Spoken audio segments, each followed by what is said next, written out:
లో చదువులు చెప్పిన గురువులదే. నేను ఎందుకు ఈ అంశాన్ని గుర్తు చేస్తున్నా అంటే మా ప్రభుత్వం బాధ్యత తీసుకున్న వెంబడే బుర్రా వెంకటేశం గారిని ఎడ్యుకేషన్ సెక్రటరీగా నియమించి చాలా సంవత్సరాల నుంచి ప్రభుత్వ పాఠశాలలు నిర్వీర్యమైపోయినాయి. వీటి పట్ల శ్రద్ధ తగ్గింది. టీచర్లు లేరని విద్యార్థులు రావడం లేదు, విద్యార్థులు లేరని పాఠశాలలు మూసేస్తుంది ప్రభుత్వం. ఇది కోడి ముందా గుడ్డి ముందా అని అంటే ఏది చెప్పలేదు. ప్రభుత్వం టీచర్లను పెట్టకపోతే విద్యార్థులు ఎట్లాగూ రారు. విద్యార్థులు రావడం లేదనే నెపంతో సింగిల్ టీచర్ పాఠశాలలు అన్నిటిని కూడా మూసేసే పరిస్థితి వచ్చింది. ఇదే కాకుండా కొన్ని స్కూళ్ళల్లో 8-9 మంది విద్యార్థులు ఉంటే 10-12 మంది టీచర్లు ఉంటున్నారు.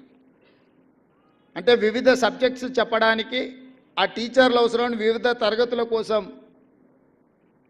ఇది ఒక సమస్యగా మారింది. వీటన్నిటిని దృష్టిలో పెట్టుకొని తక్షణమే మెగా డిఎస్సి నోటిఫికేషన్ ఇవ్వాలి. సింగిల్ టీచర్ స్కూళ్ళను కూడా ముయ్యడానికి వీల్లేదు.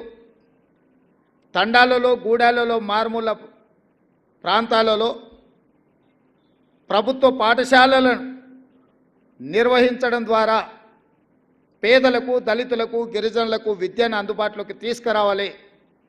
వాళ్ళ తల్లిదండ్రులకు, వాళ్ళ కుటుంబాలకు ఆర్థిక భారం ఉండకూడదు. వాళ్ళ ప్రాంతాలను వదిలి ఇతర ప్రాంతానికి వెళ్ళి పిల్లల్ని చదివించాలి అని అంటే తల్లినో తండ్రినో రోజంతా కూలికి వెళ్ళకుండా వ్యవసాయం పనులు మానుకొని వాళ్ళు వెళ్ళాల్సిన పరిస్థితి. ఇది ఒక పెద్ద సామాజిక సమస్య.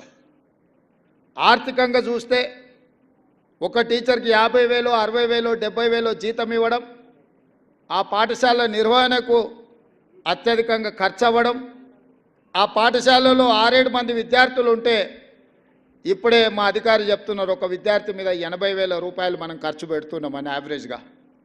ఈ 80,000 రూపాయలు ఎక్కడ ఖర్చు అవుతుంది? నాకు తెలిసినంతవరకు నేను పూర్తిగా సమీక్షించలేదు, కానీ మ్యాక్సిమం ఈ ఇన్వెస్ట్మెంట్ అంతా శాలరీస్ మీదనే పోతుంది. ఇన్ఫ్రాస్ట్రక్చర్ మీదనో మౌలిక వసతులను ఏర్పాటు చేసే దాని మీద ప్రభుత్వం దృష్టి తక్కువ పెట్టడం వల్ల ఇది ఒక గందరగోళమైన పరిస్థితికి దారి తీసింది. అందుకే మా ప్రభుత్వం మెగా డిఎస్సి నోటిఫికేషన్ ద్వారా 11,000 పైచిలకు ఖాళీలుగా ఉన్న టీచర్ల నియామకాలు చేపట్టడం ద్వారా పేదలకు, గూడాలలో, తండాలలో కూడా విద్యను అందుబాటులోకి తీసుకురావాలన్న సంకల్పంతో వచ్చినెంబడే మేము నోటిఫికేషన్ ఇచ్చినాం. అదేవిధంగా ప్రభుత్వ పాఠశాలలు శిథిలావస్థకు చేరుకున్న వాటిని అన్నిటిని కూడా పునర్నిర్మించాలి, మౌలిక వసతులు కల్పించాలి అని దాదాపుగా 2,000 కోట్ల రూపాయల నిధులతోని పనులను ప్రారంభించినాం. ఇదే కాకుండా ప్రభుత్వ పాఠశాలను తీర్చిదిద్దాలన్న ఆలోచనతోటి ప్రొఫెసర్ జయశంకర్ గారి పేరు మీద బడిబాట కార్యక్రమాన్ని ఈ నెల 9 తారీఖు నుంచి 20 తారీఖు వరకు ఈ కార్యక్రమాన్ని తీసుకోవాలి. గ్రామాలలో ఇల్లు తిరగాలి, తల్లిదండ్రులకు వివరించాలి, ఆ పిల్లల్ని ప్రభుత్వ పాఠశాలల్లో చేర్పించండి. ఆ పేదలకు, ఆ తల్లిదండ్రులకు చెప్పండి, మీ పిల్లలు చేరకపోతే మీ ఊర్లో పాఠశాల తొందరలో బంద్ కాబోతుంది. మీ ఊర్లో పాఠశాల బంద్ అవుతే భవిష్యత్ తరాల పిల్లలు విద్యకు దూరం అవుతారు.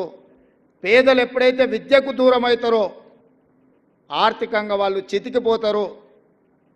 ఇంతకుముందు రవీందర్ గారు చెప్పినట్టుగా విద్య ఒక్కటే మనల్ని అభివృద్ధి పదం వైపు నడిపిస్తుంది అని నేను బలంగా నమ్ముతాను, విశ్వసిస్తాను.